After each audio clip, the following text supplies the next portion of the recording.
Hello students, आज हम chapter 11 की एक्सरसाइज 11.1 उसका क्वेश्चन नंबर 7 और 8 करेंगे। क्वेश्चन नंबर 7 में कहा गया है Radha is drawing A dot rangoli. Dot rangoli होती है कि ऐसे डॉट्स डालकर उस पर पैटर्न बनाया जाता है, उसको बोलते हैं डॉट रंगोली। तो a beautiful pattern of line joining dots with chalk powder. She has 9 dots in a row. उसने पैटर्न बनाने के लिए एक रो में कितनी डॉट्स डाली है? 9। 1 2 3 4 5 6 7 8 9।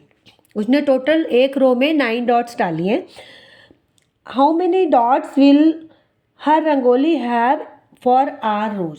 तो उसने बोला है कि उसने अगर आर रोज डाली हैं तो कितनी डॉट्स होगी। मतलब इनडायरेक्टली उन्होंने रूल पूछा है कि अगर नंबर ऑफ रोज आर हैं तो आप कैसे निकालोगे।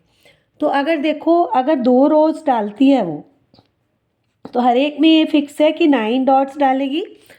तो नंबर ऑफ रोज जो वेरी कर रही हैं और नंबर ऑफ डॉट्स। तो अगर रो 1 है तो क्या हो जाएगा? 9 इंटू 1 इज इक्वल टू 1। ये समझाने के लिए है, ये आपको उसमें नहीं करना है। तो अगर नंबर ऑफ रोज 2 है तो आ जाएगा 9 मल्टीप्लाइड बाई 2 दैट इज़ 18। और उन्होंने तो दिया ही नहीं हुआ है, तो आर है अगर तो क्या हो जाएगा? 9 multiplied by r that is 9 r. तो आपका रूल आ गया आपका 9 आर। इसमें आगे भी क्वेश्चन है, वो भी हम निकालेंगे। तो चलिए पहले स्टार्ट कर लेते हैं। तो number of dots in one row कितनी है? 9। दैट इज कांस्टेंट कि एक रो में 9 ही डॉट्स बनाएगी वो। तो लेट द नंबर ऑफ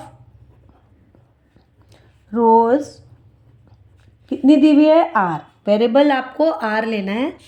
तो रूल क्या हो जाएगा? Rule for number of dots.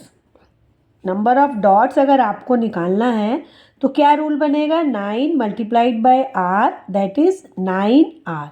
ये तो आपका इतना पार्ट का हो गया कि अगर आर रोज है तो क्या होगा। अब वो आगे पूछ रहा है how many dots are there if there are 8 rose.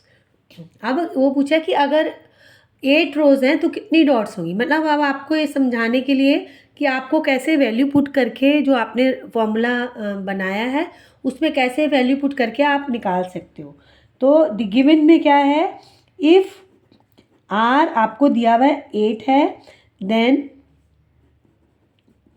Number of dots in rangoli कितना हो जाएगा? 9। आर की वैल्यू आप 8 ले लोगे दैट इज 72। तो ये फर्स्ट आंसर आ गया। अब वो कह रहे हैं अगर इफ़ देयर आर 10 रोज, अगर 10 रो हैं तब क्या होगा। तो आप इसको भी निकाल के दिखाओगे। If R is equal to 10, क्योंकि आर ही लिया है आपने नंबर ऑफ रोज। तो आपका हो जाएगा then number of dots in rangoli will be 9 multiplied by 10 that is 90।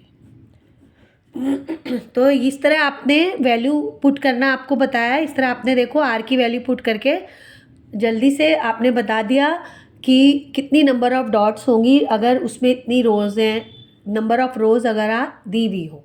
तो ये आपको इसमें सिखाया भी है कि कैसे आप अपनी रेगुलर लाइफ में कैसे आपको अलजेब्रा का यूज़ होगा। नेक्स्ट क्वेश्चन करते हैं। Leela is Radha's younger sister. Younger sister मतलब छोटी बहन। लीला राधा की छोटी बहन है। Leela is 4 years younger than Radha. Leela Radha से 4 साल छोटी है। Can you write Leela's age in terms of Radha's age. उसने कहा है कि आप लीला की एज राधा की एज के टर्म्स में लिख सकते हो। Take Radha age be x year. तो इसमें भी आपको रूल ही बनाना होगा जिसमें आप लीला की age in terms of Radha's age लिख लेंगे। तो गिवन में क्या है? Leela is younger than Radha, ये गिवन है आपको, देन राधा बाय 4 years। ठीक है। Let Radha's age be x years। तो रूल क्या हो जाएगा, rule for Leela's age in terms of Radha's age. क्या हो जाएगा, इसकी x दी हुई है, x में से 4 माइनस कर देंगे। यही है ना कि आपको x में से 4, अगर उसकी 10 है लीला की एज, राधा की एज, तो उसकी 4 माइनस करके आप 6 हो जाएगी। अगर राधा की एज 20 है, 4 माइनस करके 16 आ जाएगी, यही आएगी। लेकिन हमें वेरिएबल फॉर्म में किया दिया है, तो हमने एक फॉर्मूला डेवलप किया कि बनाया कि उसकी एज क्या होगी, लीला की age in terms of Radha age पूछा है, तो ये फॉर्मूला आ गया आपका x माइनस 4। अब आपको जो भी एज दी होगी राधा की, उसमें से 4 माइनस करके लीला की एज निकाल देंगे। तो इस तरह 6 और 7 और 8 क्वेश्चन हो गया है अभी तक। लास्ट थोड़ा मैंने वीडियो नहीं डाला था क्योंकि मेरा गला ख़राब था। तो आई थिंक आपको समझ में आया होगा दोनों, और आप इसको खुद भी प्रैक्टिस करते रहिए। और वीडियो अच्छी लगे तो प्लीज़ लाइक कीजिए, सब्सक्राइब कीजिए। Thank you.